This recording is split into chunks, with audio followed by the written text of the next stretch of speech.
in the past video, we just created accounts. Let's complete these two migrations and go ahead.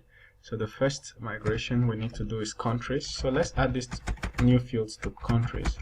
Table, a country is a string, so we need to know the country name. We must know the country name, so we can have other things like table, string, currency. Okay, currency, we can have it as nullable,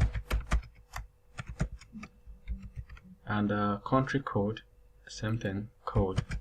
There's the code of the country. We can have the phone number, right? Country phone extension. I think it's called phone extension. Phone extension. Phone extension.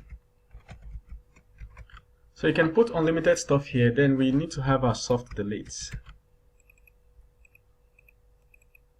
Soft. So we can have flag. In case we want to have a track company flag in the future, where we'll save all the flags in a folder, then we'll make reference to each flag in each country saving here. So this is country. We just need to confirm that the user can select their country. Okay, country ID. What does depends on a country? An organization has to belong to a country. Okay, and jobs. Maybe a job has to belong to a country too. So we are going to have a country ID, integer, country ID. Okay, so just to arrange this to look cool, not that it's important, but maybe I'll put it at the bottom. Okay, now countries code. Now we're going to look at organization user. This table is a joint table between organizations and users, so we can know which organization belongs to which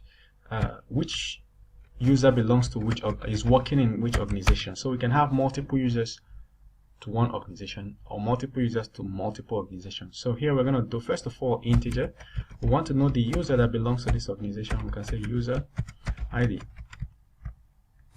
Okay, so secondly, we want to know the organization that is in question. We can know organization. I'm using the British spelling, which is S. And finally, just for fun, we want to know this person's role in the organization. Is he a manager?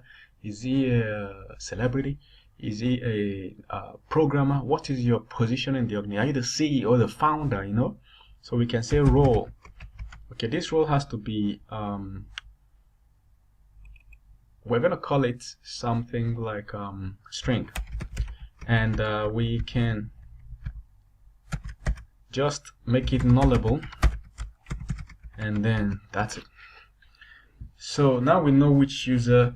Now other things we can know is, when did you start working with this organization? It's beautiful, something wonderful to know. When did you start working?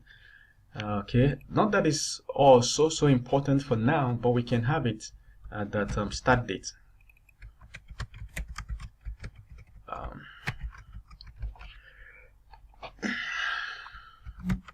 End date. End date. So this is gonna be date, and date. So when we are listing the number of people working in this organization, we can know when they started and when they ended. If they have an end date that has passed, we know that they are no longer part of the organization. Okay, so we need to make it all nullable. All nullable. All nullable. Okay.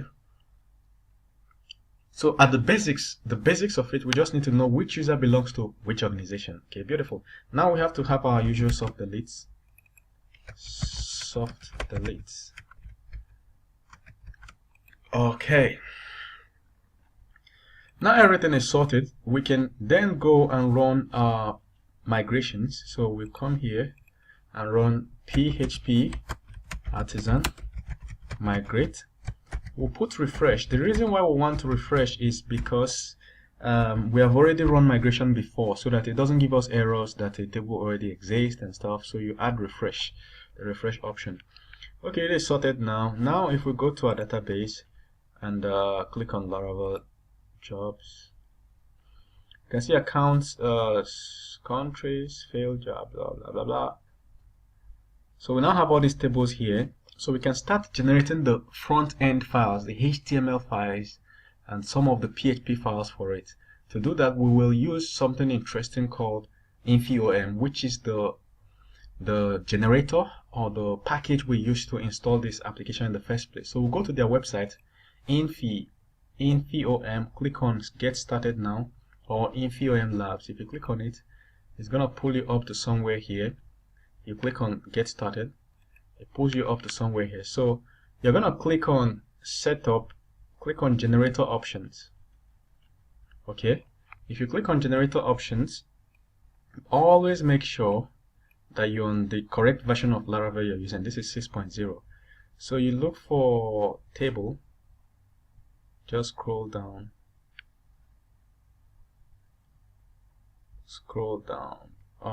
looking for the title. We're looking for basically generate from table.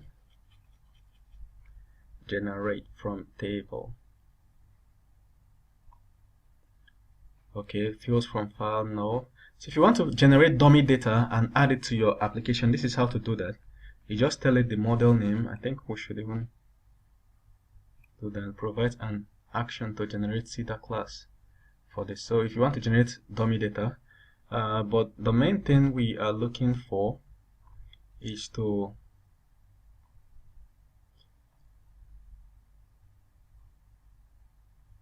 generate from table. Say constant table, generate from table. This is what we're looking for. So you can easily do Ctrl F on this page and type generate from table to be able to arrive here. Okay, otherwise you scroll through the way I scrolled through till you see it. So to do that, we're just gonna copy this code here, the command, paste it on our command line. Always make sure you're inside your Laravel folder. So I'll remove this, and we go with the first table name we have, which is accounts. I can see that from my database here, accounts. Okay. So we're trying to automatically generate the HTML front page designs and everything. It's gonna be wonderful when you see it if you've not seen it before. So this account, accounts. Okay. So now this one is the actual name of the table as it is on your database. Then this is the actual name of the model. The model is the file. Remember that that lists the database name and the relationship it has with other tables. Remember I explained it in the second video of this course. So the model name is usually a singular of the table name and also must start with a capital letter, unlike the table name that is all small letters. So remember this rule. Model names are singular and must be capitalized. Okay, every new word in the model must be capitalized. For instance, if we have account histories, okay, the table name will be all small letter accounts underscore histories. Okay, but if it is going to, if we want to create the model will be account history, which is capital letter account joined with capital letter history. Okay, so I hit enter,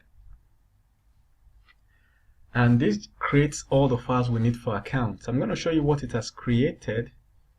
Okay, so to see what it has created, let us see our Laravel app, localhost. Let's first of all see the front end of our Laravel app to be sure we are good. So this is the front end of our Laravel app. If we do /accounts, hit enter, you see it has created the account table for account front end HTML design. If I click on add new, you see it has created the form for me. So we'll come back and work on this to make it look awesome, but for now, as you can see, it has already written some HTML for me, so I have to just narrow down and make the HTML better. So the next one we're going to do is I'm going to do it for all these tables. So do it for countries. Already exists. I've already run this a little before, so I'll do yes. Yours may not ask you this question if you've not done it before. It's okay if it doesn't ask you. Beautiful. Let's just do one more before we end this particular video. Countries. Let's do for countries. So we'll press the up arrow key to see the last command we ran. I hope you can see it. and then make it plural, countries, okay. Make it singular, country, okay. Enter. Brrr, creates all the files for me, and I'm still with my eye on the time. Let us you skip this, okay. Oh, skip this. Oh, let's create it, failed jobs, just to see what records are in it. Failed jobs. You know, this is a background Laravel stuff, but it's good that we just create it just for the purpose. Failed job. You see how I created the model? We may never use this, but let it just be there for the meantime. And we have invitations. I'm gonna stop here after invitations. See you in the next video.